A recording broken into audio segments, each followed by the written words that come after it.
Once upon a time, in a lush green forest, there lived a clever gray rabbit named Ruffles. Ruffles had silky fur and bright eyes that sparkled like diamonds. He was the wisest of all the rabbits and was known for his quick thinking. One sunny morning, while hopping through the forest, Ruffles noticed a fresh patch of clover just around the corner of a tall oak tree. "Oh, delightful! My favorite," he exclaimed, twitching his little nose with excitement. But just as he was about to dig in, he heard a rustling sound behind the bushes.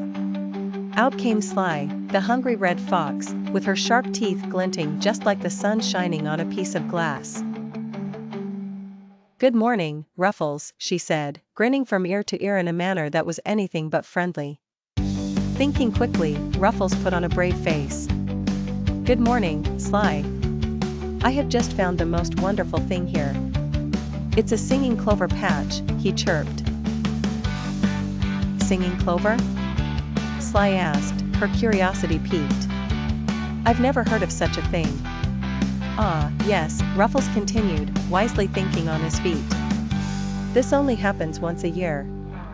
You have to close your eyes and really concentrate to hear their sweet melodies."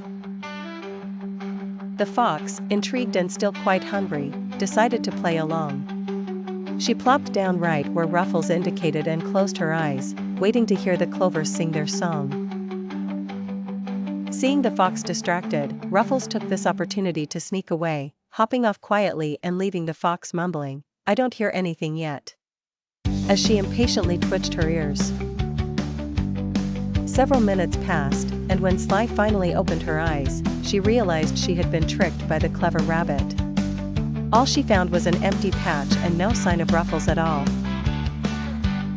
Ruffles safely returned to his cozy burrow, chuckling about his cunning trick. He shared the tale with the other rabbits, and they all had a good laugh. Ruffles had once again proven that quick thinking and a little wit could outsmart any troublesome situation. And from that day on, the clever rabbit always checked his favorite clover patch for hungry eyes peeking between the leaves. After all, you never knew when Sly might return for another attempt at her lunch. And so in the lovely green forest, Ruffles lived wisely ever after, never short on laughter or clever tales to share with his friends. The end.